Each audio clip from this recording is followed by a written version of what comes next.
ওই কবরের আযাব,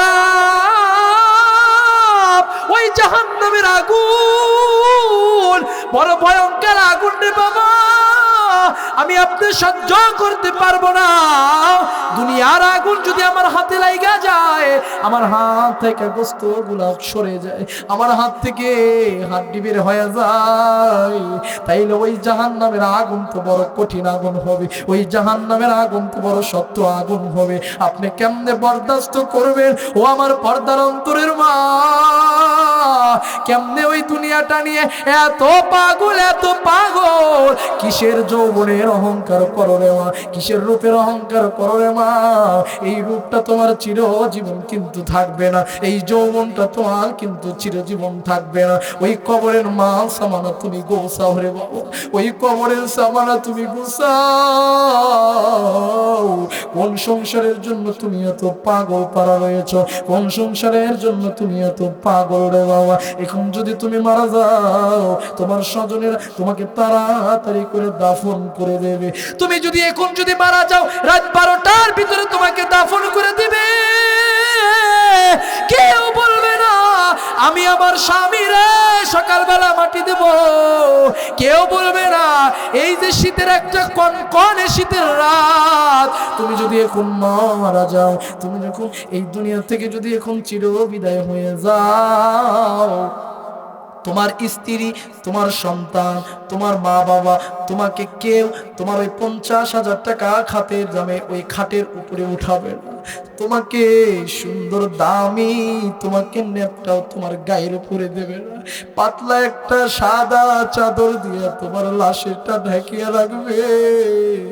তোমার বাড়ির উঠাবে, তোমার সন্তান তোমাকে একটা সব বিছিয়ে তোমাকে শুয়াইয়া দেবে। এই দুনিয়াটা কিছুই না রে বাবা, এই দুনিয়াটা কিছুই না রে যুবক। কোন দুনিয়ার পিছনে পড়ে আসো? কোন দুনিয়াটা নিয়ে তো তুমি পাগল? আমার রব, আমার আল্লাহ তোমাকে দুনিয়া দুনিয়া দুনিয়া করার জন্য পাঠাই নাই। ও আমার ঘোড়া চড়ার যুবক, ও আমার ঘোড়া চড়ার বৃদ্ধ বাবারা, ও আমার মুরব্বিয়ানি কেরাম, তুমি কম দুনিয়াটা নিয়ে তো বড়াই করো। ও বাবা, তুমি একটু খেয়াল করে দেখো না, এই দুনিয়াতে তোমার দাদা দুনিয়াতে এসেছিল, আজকে তোমার দাদা নাই। এই দুনিয়াতে তোমার বাবা এসেছিল, আজকে তোমার বাবা এই দুনিয়ার ভিতরে নাই। এই দুনিয়াতে তোমার কত স্বজনরা এসেছিল, এই দুনিয়াতে তোমার একজন আত্মীয় স্বজন নাই। সবাই মৃত্যুবরণ করছে, সবাই চলে গেছে, সবাই কবরপুরের যাত্রী হয়ে গেছে। বাবা, তুমি কোন দুনিয়াটা নিয়ে পাগল হয়েছো? তুমি কি মরবা না? তোমার কি মরার চিন্তা হয় না? তুমি কি একদিন কবরপুরের যাত্রী তুমি কি হইবা না? ও বাবা, তুমি যত বড় ক্ষমতাবান হন না কেন, আপনি যত কোটি টাকার মালিক হন না কেন, আপনি যদি দুনিয়ার লাখপতি হন, খোদার কসম দিয়ে বলি, এই দুনিয়াতে আপনাকে কেউ টিকাইতে রাখতে পারবে না। এই দুনিয়া থেকে আপনার একদিন নয় একদিন চিরবিদায় হতে হবে। এই জন্য এই দুনিয়াতে থেকে মুসলমান হয়ে মৃত্যুবরণ করে। ও বাবা, মুসলমান ছাড়া মৃত্যুবরণ করিয়েন না, ইমানদার ব্যতীত মৃত্যুবরণ করিয়েন না। কার ঘরের দরজার সামনে আজরাইল আইসা যায়, আইরে এই দুনিয়াটা কিছুই না রে যুবক। ওই কাল কিয়ামতের ময়দানে সন্তান বাবাকে চিনবে না, বাবা সন্তানকে চিনবে না, মা মেয়েকে চিনবে না, স্বামী স্ত্রীকে চিনবে না, স্ত্রী স্বামীকে চিনবে না। একটা নেকির জন্য আপনি দৌড়াইয়া যাবেন আপনার বাবার কাছে। আপনার বাবা বলবে, আমার তো দুনিয়াতে তো আমি বিবাহ করি নাই, যাও যাও যাও, আমার কোনো সন্তান নেই।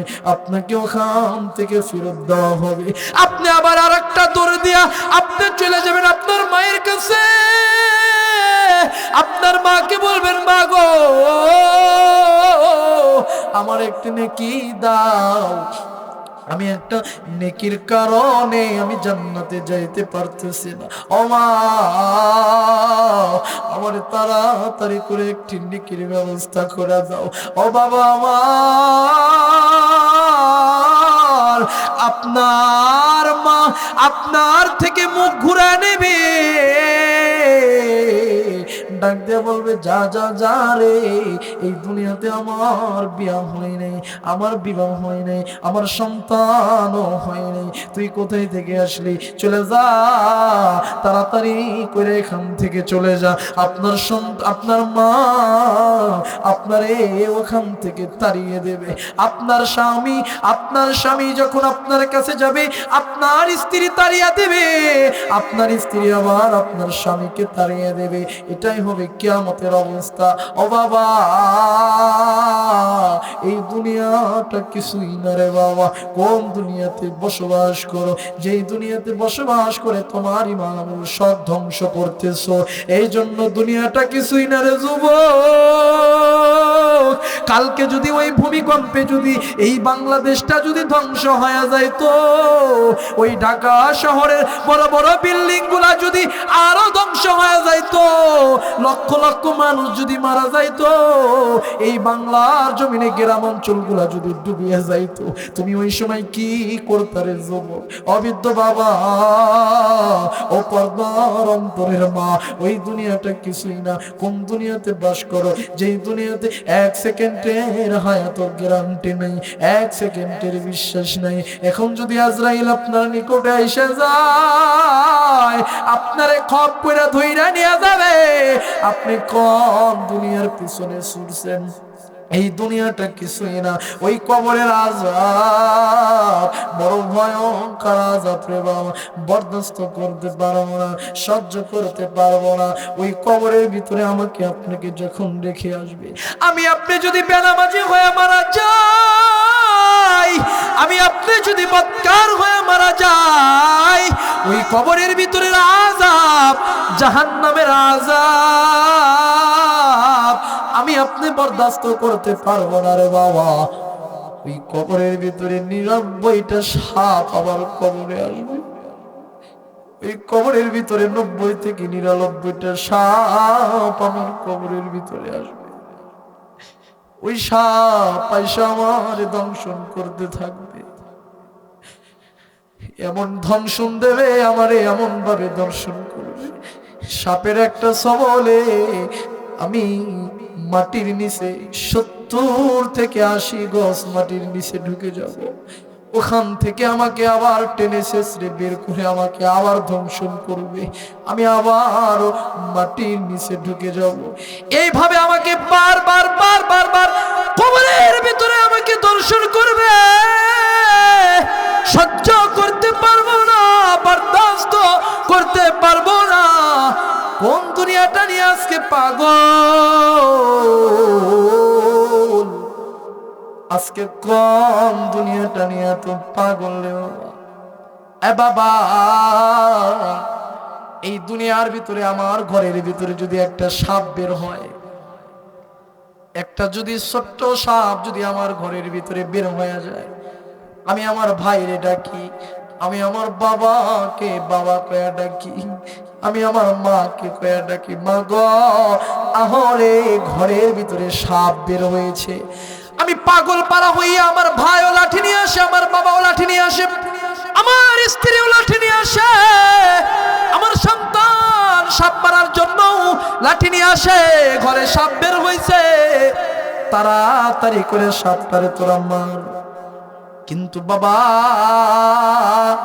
ওই কবরের ভিতরে আমারে আপনার স্বজনেরা যখন বন্দি করে রাখিয়ে আসবে, আমারে মাটি দিয়ে যখন ওই কবরের ভিতরে রেখে আসবে, আমার ডানেও মাটি থাকবে, বায়েও মাটি থাকবে, সামনেও মাটি থাকবে, পিছনেও মাটি থাকবে। আমি আপনি কোন দিকে ওই সাপ কবরে দেখে আমি দৌড়াইয়া পালিয়ে যাব। কবরের ভিতরে যখন সাপ আসবে, আমি আপনি কোন দিকে দৌড় দিব?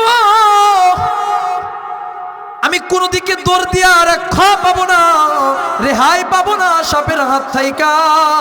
আমাকে ধরে ফেলবে ওই সাপ রে বাবা। আপনি কোন দুনিয়ার পিছনে পড়ে আছেন? আপনি কোন দুনিয়াটা নিয়ে এত পাগল? আজকে নামাজ বাদ দিয়া দুনিয়ার পিছনে পাগল। ওই জাহান্নামের আযাব আমরা সহ্য করতে পারবো না। ওই জাহান্নামের আযাব আমরা বরদাস্ত করতে পারবো না। ও আমার ঘোড়া চড়ার যুবক ভাই, ও আমার ঘোড়া চড়ার বৃদ্ধ বাবা, ও আমার ঘোড়া চড়ার পর্দার অন্তরের মা, দিলের কান দিয়ে শোনো। ওই জাহান্নামের কথা আল্লাহ পাক কোরআনের 21টা জায়গায় জাহান্নামের বর্ণনা দেওয়া রয়েছে। আমি আপনি কেমনে সহ্য করব? দুনিয়াটা কিছুই না, দুনিয়াটা কিছুই না। ওই কবরের আযাব আমি আপনি বরদাস্ত করতে পারবো না। ওই কবরের আযাব আমি আপনি সহ্য করতে পারবো না।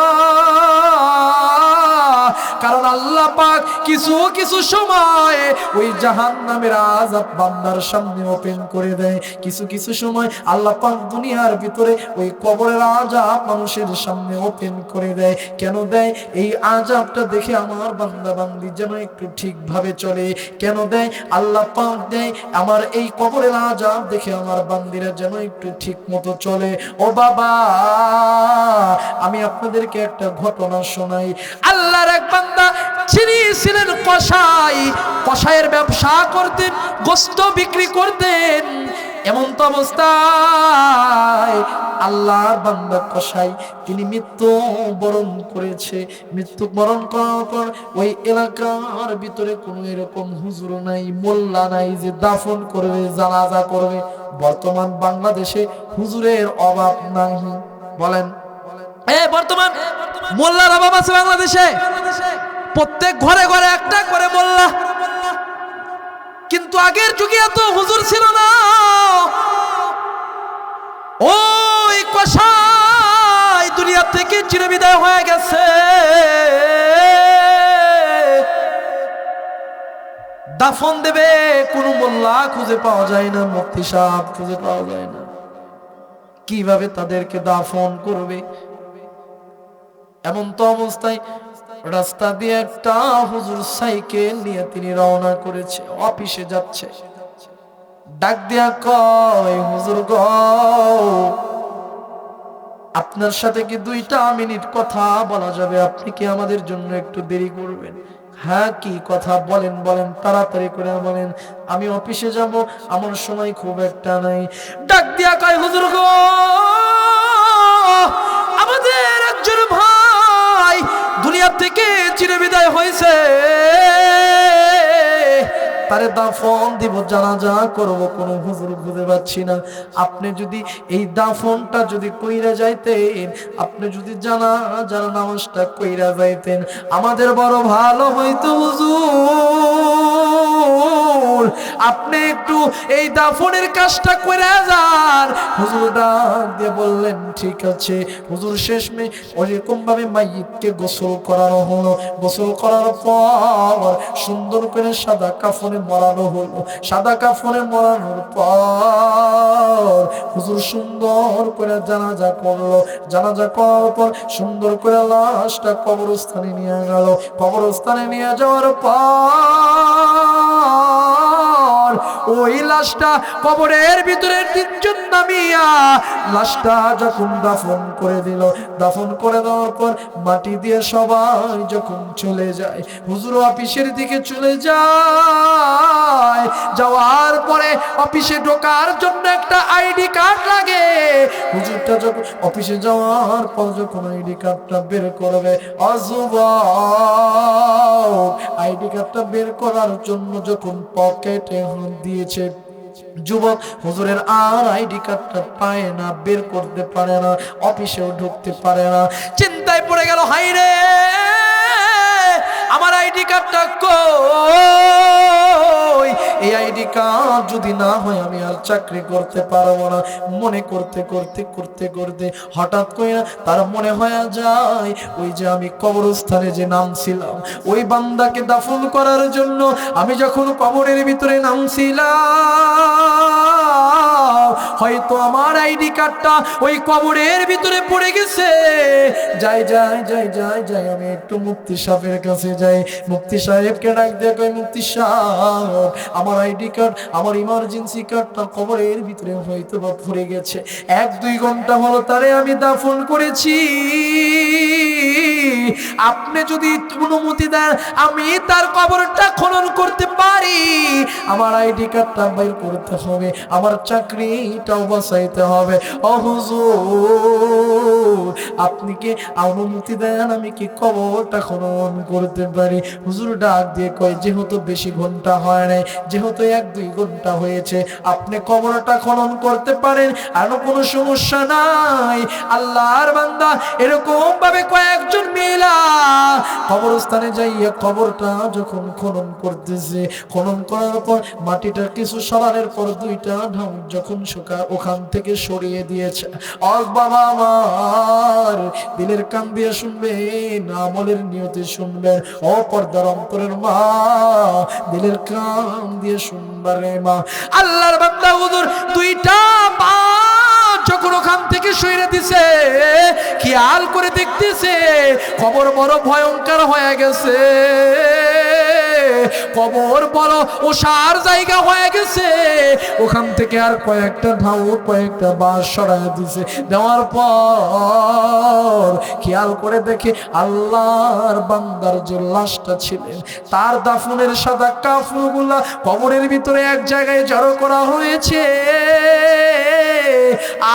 আর খেয়াল করে দেখতে পায় ওই কবরের ভিতরে কয়েকটা সাপ লাশটাকে দইরা মটমট মটমট করে তার হাড্ডি গুলা চালাচ্ছে। ওই আওয়াজ তাদের কানে আসার পর 2-3 জন সবাই যখন অজ্ঞান হয়ে গেল, গ্রামের মানুষ খবরটা পেয়ে গেল, তাড়াতাড়ি কইরে তাদের লাশ ওই বান্দাকে তাড়াতাড়ি কইরা দাফন করে দেওয়া হইল। আপনারা বলতে পারেন, তুমি এটা কোথায় থেকে বলছো? ও বাবা আমার, আল্লামা তারিক জামিলের কিতাব থেকে ঘটনাটা নাও, আপনারা পড়ে দেখতে পারেন। খুবই ভয়ঙ্কর একটা ঘটনা রে বাবা। আমি আপনি ওই কবরের আযাব সহ্য করতে পারবো না, আমি আপনি ওই কবরের আযাব সহ্য করতে পারবো না। ওই কবরের আযাব, ওই জাহান্নামের আগুন, বড় ভয়ঙ্কর আগুন রে বাবা, আমি আপনি সহ্য করতে পারবো না। দুনিয়ার আগুন যদি আমার হাতে লাগা যায়, আমার হাত থেকে গোস্ত গুলা সরে যায়, আমার হাত থেকে হাড্ডি বের হয়ে যায়, তাইলে ওই জাহান্নামের আগুন তো বড় কঠিন আগুন হবে, ওই জাহান্নামের আগুন তো বড় শক্ত আগুন হবে। আপনি কেমনে বরদাস্ত করবেন ও আমার পর্দার অন্তরের মা? কেমনে ওই দুনিয়াটা নিয়ে এত পাগল, এত পাগল? কিসের যৌবনের অহংকার করো রে মা, কিসের রূপের অহংকার করো রে মা? এই রূপটা তোমার চিরজীবন কিন্তু থাকবে না, এই যৌবনটা তোমার কিন্তু চিরজীবন থাকবে না। ওই কবরের মাল সামানা তুমি গোছাও রে বাবা, ওই কবরের সামানা তুমি গোছাও।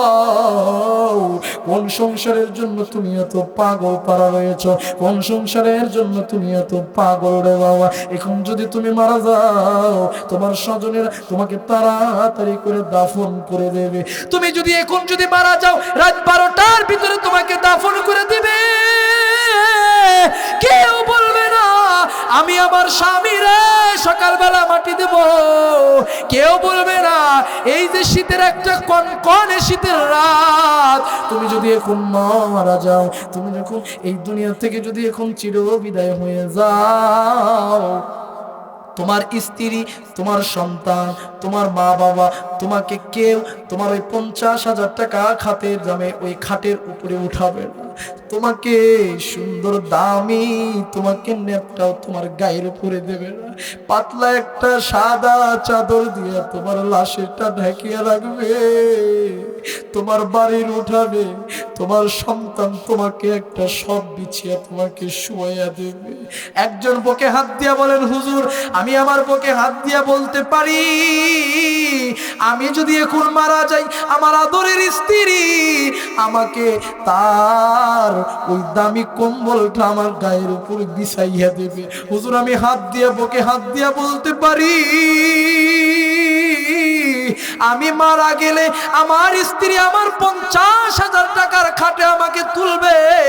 না না না, একজন মানুষে গ্যারান্টি দিতে পারবেন না, একজন মানুষ আপনারা ওয়াদা দিতে পারবেন না যে হুজুর আমার স্বামী আমার স্ত্রী আমাকে অনেক হেফাজত করবে এখন যদি মারা যায়। না না না না না না, মানুষ যখন মারা যায় তার লাশটা বেদামি হয়ে যায়। আপনি যখন মারা যাবেন আপনার লাশের কোনো দাম থাকবে না, আপনার লাশের কোনো মূল্য থাকবে না। যে স্ত্রীর সাথে একই ঘরে একই বিছানায় একই ছাদের নিচে আপনি 70, 60, 80 বছর পার করলে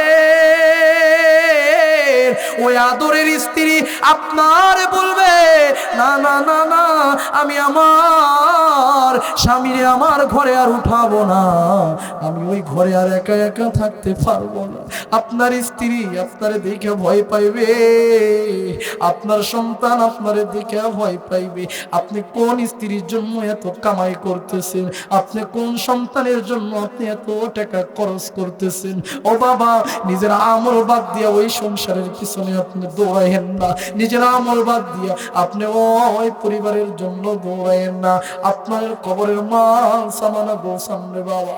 ওই কারণ ওই কবরের মাল নিয়ে যদি আপনি কবরে না যান, আপনি যদি আমল নিয়ে যদি ওই কবরে না যান, ওই কবরের আযাব আপনি সহ্য করতে পারবেন না রে বাবা। ভয়ঙ্কর আযাব আমার জন্য অপেক্ষা করছে। বাবা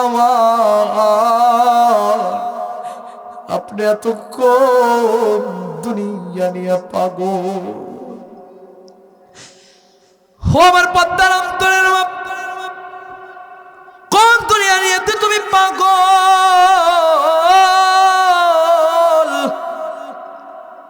ও মা আমার, তোমাকে তো বলছি রে আমার মা, ও বোন আমার, কেন তুমি আজকে বেপরদা এভাবে দুনিয়াতে ঘোরাফেরা করো?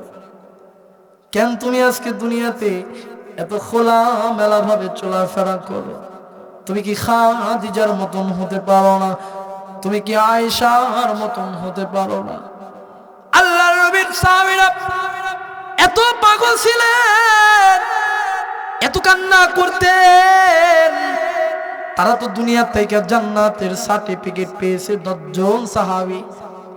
তারা ওই কবরের ভয়ে, আমার আল্লাহর ভয়ে তারা এতই কান্না করতেন। কান্না করতে করতে তাদের চক্ষুর নালী দিয়ে তাদের ঘা হয়ে যায়, তো এত কান্না করতেন। কেন আপনি ওই কবরকে ভয় পায় কান্না করেন না? ও মা, হযরত খাদিজা নবীজির স্ত্রী ছিলেন। হযরত খাদিজা নবীর স্ত্রী হইলে কি আর কোনো ভয় আছে? জোরে কোন? টেনশন আছে? কবরে টেনশন? কোনো টেনশন নাই। নবীর স্ত্রী তো, আর তাদের তো আমলের অভাব নাই। কথা কোন ঠিক কিনা? আল্লাহর নবীর স্ত্রী হযরত খাদিজা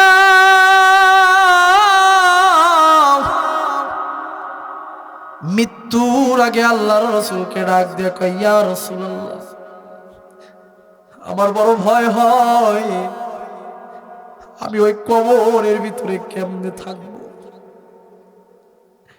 হযরত খাদিজা চোখের পানি ছাইরা কান্না করে। আল্লাহর নবী বলে, আ খাদিজা, তুমি কেন কান্না করছো বলো? নবী গো, ওই আল্লাহর সামনে আমি কোন চেহারা নিয়ে দাঁড়াবো? আমার তো আমল নাই। ও দয়ার নবী আমার, আমি ওই কবরে মুনকার নাকির ফেরেশতার জবাব আমি খাদিজা দিতে পারবো না। আমি খাদিজা মুনকার নাকিরের জবাব দেওয়ার সাহস আমার নাই। দিনের নবী আমার, আমি ওই কবরের জবাবটা দিতে পারবো না। আপনি নবী, আপনি আমার স্বামী, আপনি আমার কবরের জবাবটা আপনি নবী দিয়ে। কিতাবের ভিতরে আসছে হযরত খাদিজা যখন দুনিয়া থেকে চিরবিদায় হয়ে যায়, দাফন করার পরে, কবর খনন করার পর, কবরের ভিতরে রাখার পর আল্লাহর নবী, বিশ্ব নবী রাহমাতাল লিল আলামিন খাদিজার কবরের পাশে দাঁড়িয়েছিলেন। কেন দাঁড়িয়েছিলেন? খাদিজার প্রশ্নের জবাব আল্লাহর রাসূল নিজে দেবে, এই কারণে দাঁড়িয়েছিলেন। এমন তো অবস্থায় জিবরাইল আমিন আয়েশা আল্লাহর নবীকে ডাক দিয়ে কয়, ও নবী আমার, যান যান যান যান, এখান থেকে চলে যান। আপনার এখানে অপেক্ষা করতে হবে না, আপনার এখানে দেরি করতে হবে না, তাড়াতাড়ি করে চলে যান, কারণ আপনার খাদিজার কবরের জবাব আমার স্বয়ং আল্লাহ নিজে দিয়ে দিয়েছে। আল্লাহু আকবার, জোরে বলেন আল্লাহু আকবার।